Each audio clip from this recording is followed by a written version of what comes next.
I think many motorcycle mechanics and engineers and designers and even riders have had this thought before. It's almost an invasive thought. It's so silly. But the question that pops into their mind is, what if I built my own motorcycle? I'm not talking about taking a motorcycle and customizing it to your liking or even fabricating a few pieces, though that does take quite a bit of skill and precision. No, I'm not even talking about what Alan Milliard does in his sheer genius engineering things like a Dodge Viper engine into a motorcycle or cutting up a Kawasaki Z1 engine and turning it into an inline six. No, this is even a step beyond that. I'm talking about building a motorcycle from the ground up, frame, engine, basically everything. Well, one person did that, and he didn't just build a motorcycle, he built a race bike that would go on to win international races and set land speed records that still to this day are held. Here's the story of how one New Zealander named John Britten, against virtually all odds, built one of the greatest motorcycles of all time. John Britten grew up around motorcycles and just around mechanical stuff. And he was one of those kids who really took to machinery at a really young age. At the age of 6, John built a fully working pedal go-kart made primarily of apple boxes. And at the age of 7, John's dad gave him an engine kit, and John took a few months to build it, but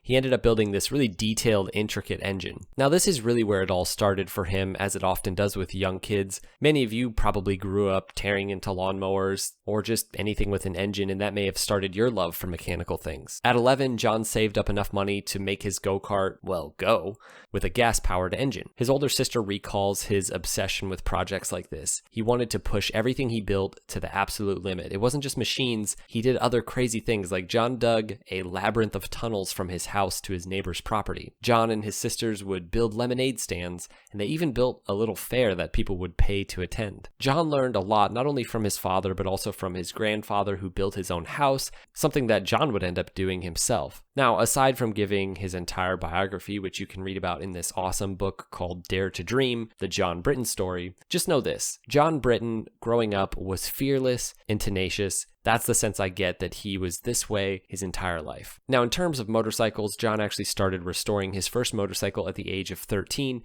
namely an old Indian Scout. And he would go on to fix and restore multiple vintage cars. And at 26, he took on a 1946 Triumph Tiger 100 that he found lying around, and he would race this bike in vintage racing for quite a while. And even when riding vintage motorcycles and vintage cars, John would find himself pushing these vehicles to the absolute limit and often crashing them and breaking bones. But his first sort of bespoke motorcycle design was known as the Aero D0 and the Aero D1. The Aero D0 was built on a bevel drive Ducati engine and trellis frame, whereas the Aero D1 utilized a Kevlar carbon fiber composite. Now, this matters for later on in the bikes that he would build. It also had a monocoque frame with a semi-stressed engine. The swing arm was fabricated aluminum and was mounted directly to the gearbox assembly. And John actually crashed this second bike. At that point, he was actually going to walk away from the project altogether, but he ended up shortly after just making a few adjustments so that the crash that happened to him wouldn't happen to anybody else. Now, these aero bikes, these first bikes, had some racing successes, namely in local races and speed runs, and the whole goal of these platforms was aerodynamics and really experimenting with advanced methods for sort of streamlining the motorcycle. Now, the next step was to build an engine. Well, at least that was the next step for John. Might not be the next step if you were in his situation or if I was. But for him, that's what he felt he had to do. And as we often know from motorcycle manufacturing in history among major companies, taking on the risk of building your own engine, it's another level of complication. You're really sort of reinventing the wheel, and the notion that you can do it better than the big companies that have been developing for decades and decades and even upwards of 100 years, well, it's a bit ambitious. Philip Vincent's journey to building his own single and then V-twin is actually very similar to John's, and the pursuit of speed is really at the heart of everything for this kind of person. Many of you brought up John in my video on Philip Vincent, and I do actually think that this is a really good comparison, these two. Now, this pursuit, the pursuit of a custom hand-built engine built for racing, would really consume John pretty much for the rest of his life. This is the beginning of the motorcycle that would be known as the Britten. This first, basically fully hand-built race bike would own John's iconic signature that would remain on his bikes going forward. It actually all started for John, this signature, when John's friend Bob Denson of Denko Engineering, these were the guys who had built a motor for his previous Aero D1. Anyways, Bob found one of John's signatures and he basically touched it up a bit, made it look a little bit nicer, and then blew it up, and that signature would end up being featured on the Britten 1000. Now, this first bike would feature a first fully carbon fiber body. Now, I should say at this point that there are loads of different characters in his story, and I can't feature all of them. It wasn't as though John just like drew up his own engine and motorcycle design and just started pouring molds. John had many volunteers and paid sort of co-conspirators with him, people who labored and labored long hours on this project. It really was a passion project, not just for John, but for a lot of people. And we could say that the real genius of John Britton's work was more than just his engineering prowess, though that was obviously incredible. He was really able to motivate and excite people about the project. They really believed in him, and as we'll see, it was for good reason. Now, this first bike that was really a complete hand-built bike was a liquid-cooled, sort of custom V-twin engine. It was made almost entirely from scratch. Now, the first Britten V1000 was completed just months before Daytona in March of 1989. Think about this. This guy was making a liquid-cooled race bike with a V-twin platform for racing. And I'm not the first to say this, but Harley should have brought this guy on and just like funded him to create the ultimate American racing machine. You know, that's kind of beside the point, but this bike, it should have been a Harley. You know, I feel like the Britten was a lot better than the Buell. Just saying. Anyways, if you're curious how a bike like this could be raced at Daytona, there's a clause that allows for individually built bikes in the Pro Twins category, which would later be called the Battle of the Twins, and that was how John was able to do this. Now, when Daytona rolled around, the bike really wasn't ready. It actually needed a muffler. Somehow the muffler was missed in all this. And just before the race, John's mechanic, Alan, bought a tin of canned beans. He poured the beans out. I'm assuming he ate them, but you never know. Then he poked holes in the bottom of the can, and they attached it, and voila, they had a muffler. And out of pity, they were allowed to race. So the bike had problems that were worked out after qualifying, but there was no place to test the bike in the morning before the race, so they took it out to a remote beach road, and his mechanic Alan recalls John firing up this hand-built, loud V-twin race machine and just tearing it around corners, and he just remembers it as this crazy moment. So the race started that morning, and Gary Goodfellow took off on board ahead of everyone, only to have the bike die at the first corner. The race was over, but this weird green homemade machine had sort of started a legend. People were curious. So going back to the drawing board, John brought on more capable team members along the way, and Daytona of 1990 rolled around, and John actually showed up with two Brittens now. The bikes roared around the racetrack. People were in awe at these machines, and they managed 5th and 8th place. And the Britten was winning races in America and Canada, breaking lap records. At this time, John brought the bike back, though, to New Zealand, and he turned the thing basically into a two-wheeled New Zealand flag with his iconic signature on it. Now, this was the first time in 50 years of racing at Daytona that anyone had really experienced any sort of success with a hand-built motorcycle. We think of it as being long gone now. It's been long gone for a long time. But John wasn't satisfied. He knew, having seen the bike finish just behind the factory Ducati in second at the Battle of the Twins, he knew he could make the bike better. But a lot needed to be done at this point, and mainly the bike needed to be made more aerodynamic. He knew that making the same kind of bike as the factory teams just wasn't going to work. They had to do something completely different, and at this point, the bike wasn't different enough to really stand out and really beat those factory bikes. John came back a bit depressed about it all, because I can remember him coming back and saying that there's no way that we can beat, our works Ducati by building the same sort of bike as them, because you're always going to be second fiddle. You're never going to have the equipment and the support and the backup, so you've got to do something quite radical. His team continued to grow, and interestingly enough, John's passion for vintage motorcycles and understanding how the history of race motorcycles really worked, that would lead him to build the next iteration. And one of the more interesting aspects of this new design was the cutaway bodywork.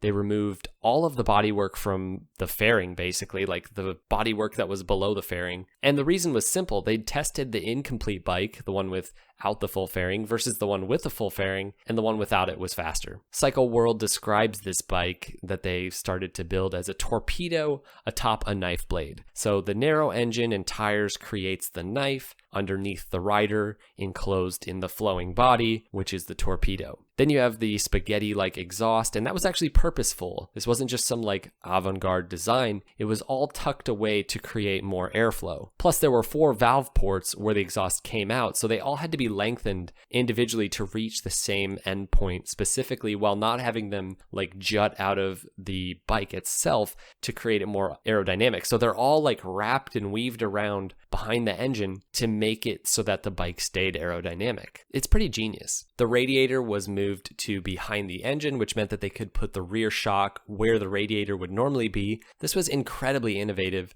and that just really scratches the surface. Like, John's machines did suspension in a completely different way. He wasn't working within a system of, just using upside down forks like all the other manufacturers were. Even the extensive use of carbon fiber at this point, this really wasn't a thing. You got to think this is like the late 80s, early 90s. At that time, race bikes weren't really using carbon fiber. And he really saw this as the future to be able to build light, durable material for creating fast, light motorcycles. The only problem was little was known about working with this material of carbon fiber, and because of this, their work in building all these pieces was actually quite toxic and actually affected some of the people's health. Now, they were building a piece of art at this point without even knowing it. I've talked about this in my videos on iconic and beautiful motorcycles throughout history. Sometimes function can lead to form. So this bike may not look pretty in a conventional sense, but the more you understand what they're doing and why, it sort of becomes beautiful. One rider called this a sculpture capable of 300 kilometers per hour, or the fastest work of art I'm ever going to see. It would ultimately be featured in the Art of the Motorcycle exhibit for the Guggenheim Museum. It was a beautiful monster, if you will, but could it race? What have we got? I think 3 weeks to the day that this bike has to leave for Daytona, and we still haven't even tried the new engine, let alone built the bike. Well, the first attempt with this new bike, this completely redesigned bike, really wasn't pretty. They took the bike out on the track, and at a relatively low speed, the front end of the bike completely shattered, causing the rider to crash. Now, this was just 8 weeks before Daytona. John was absolutely devastated that he put this rider on his machine and watched him just crash and break his collarbone, all because the bike just couldn't handle it for some reason. So they jumped back in. I mean, he was thinking about quitting, but they jumped back in, fixed the front end. They never had problems like that again after that. Now, this was the year 1992, and the night before the race, the crew was up all night working on the engine after the bike had overheated during qualifying and had actually caused there to be a crack in the cylinder sleeve. No, not a Ducati. It's a Britten motor, correct? I mean, he machined the block, he designed everything, is my understanding. Right, and he's England, you fellows are from England. New Zealand. The next morning, the bike found itself starting off the line in 12th place, but the incredible power and lightweight meant that it would absolutely tear through the field right from the get-go. Soon it was leading the pack, but the race was called due to rain. They restarted. The Britten was, restarting in the front, but the bike died from a loose wire, causing the battery to be flat. The bike was also incredibly and now infamously wheelie prone. This bike caught the attention of the press, even though they didn't win. Everybody wanted to know more about this pink and blue thing flying around the track. Now, that was just the first round of the Battle of the Twins. Round 2 was at Laguna Seca just 3 months later, and the Britten would take second there in spite of qualifying at the back of the pack. And the final stop for the Battle of the Twins was at Assen in Europe, where the Britten finally won, but just by 0.2 seconds. So it had proven itself internationally with a second and first place at Laguna and Assen, but the bike would go on to win multiple races locally in New Zealand and Australia. I say locally. That's still national, it's still incredible, but just not what we often think of for racing here in the States or in Europe. But the bike, again, it would continue in the next few years to be raced all over the world and win lots of races. And the platform would set multiple records, including the World Flying Mile set in 93, alongside the World Standing Start Quarter Mile Top Speed, World Standing Start Kilometer, and the World Flying Mile record was 302.708 kph in 1993, which I believe it still holds, which is pretty amazing. In 94, the Britten won the Daytona race, finally clocking 304 kph, which was 16 kph faster than the Works Kawasaki. Now, that same year, John decided to finally take the bike to the Isle of Man, and 3 bikes were brought, raced by Nick Jeffries, Robert Holden, and Mark Farmer, and Farmer tragically crashed his Britten and was killed at Glen Helen. The bike wasn't at fault. They did an investigation into this, but this was really devastating for John. 19 years of racing in the Isle of Man, I mean, it's not the first time it has happened to me that I've lost a close friend. I've never lost a teammate before. It was particularly tough in this instance with the Britten team and Roberto Capaldi. Realistically, hearing force for the first time, I think it was very, very difficult for them. But the bike was incredibly successful in twins racing in the following years, taking first in almost every single race of the BEARS, or Bears World Championship. And just weeks before John's death, he learned that his bike had actually won the Bears World Championship, which was a huge deal. Now, just a month after his 45th birthday, John died from inoperable skin cancer on September 5th, 1995, again at the incredibly young age of 45. It's amazing to think about what this guy accomplished in such a short time. The Britten bike is certainly his greatest achievement, but this guy did a lot more than that. You know, for one example, he built his own house. He built this unbelievable house that was originally horse stables, and he turned it to this like incredible thing that's still like being used by people. There are currently 10 production Brittens in the world. These are some of the most valuable motorcycles in the entire world, some of which are available to see. If you're in the States, Britten number 7 is on display at the Barber Vintage Motorcycle Museum in Birmingham, Alabama. But the Britten had its detractors in its day. The idea that anyone but an established factory could just build a race bike, like that was just completely unheard of even 30 years ago. Now, I asked this question in my video on Philip Vincent and the Vincent Motorcycle Company. Could someone like Philip Vincent or John Britten make a motorcycle like this today? Could they do what was done then now? Could someone bring on a small team of dedicated, brilliant people and build a world-beating motorcycle in their garage? See, the same principles that were at play then still apply today. The same things that John Britten knew, they're still there today. Every major manufacturer on some level is still working within a system. Many of them are stuck and they can't get out of it. You know, many of John's innovations, like the rear-mounted radiator, for example, these are standard things in many race bikes today, but few have taken a chance, for example, on his front suspension setup. And I think this is because brands, they have a certain look and feel that they have to follow, or a certain platform that they have to follow. Ducati and Harley, for example, they can only make V or L-shaped engines. Suzuki isn't going to make anything but an inline 4 for racing. There's just some things these companies can't do. Look at the Ducati 999, for example, and how much it pissed everyone off that Ducati would make a motorcycle that just didn't look like a Ducati. I mean, it didn't have a single-sided swing arm, so it must be horrible, right? This is the advantage that startups today have, and this is what John Britten saw. He knew that the companies just couldn't do certain things, and he could do those things. So he may not have the team and the millions and millions of dollars behind him, but he knew he could try stuff that was different, and he could start clean, and he could take bigger risks. And more importantly, he could look forward and really innovate and not be worried about what everybody thought. And because of this, the Britten today still doesn't look old. It still looks new. Like it could easily pass for a modern sport bike. I mean, even now you've got bikes like the Speed Triple RR and other bikes that, yeah, they look like certain old bikes, but they also look a lot like the Britten with their cutaway fairing. And really, that's what makes a legendary motorcycle. Think the Brough Superior SS100 or the Vincent's Black Shadow or Black Lightning, the current 300 horsepower Kawasaki Ninja H2R or the Ducati Superleggera. These are motorcycles that are decades ahead of their time. So, if you do plan on building your own motorcycle from scratch, aside from all the difficult engineering challenges and design challenges that you're going to face, above everything else, make sure you sign your name on it and make sure it's the color of your country's flag.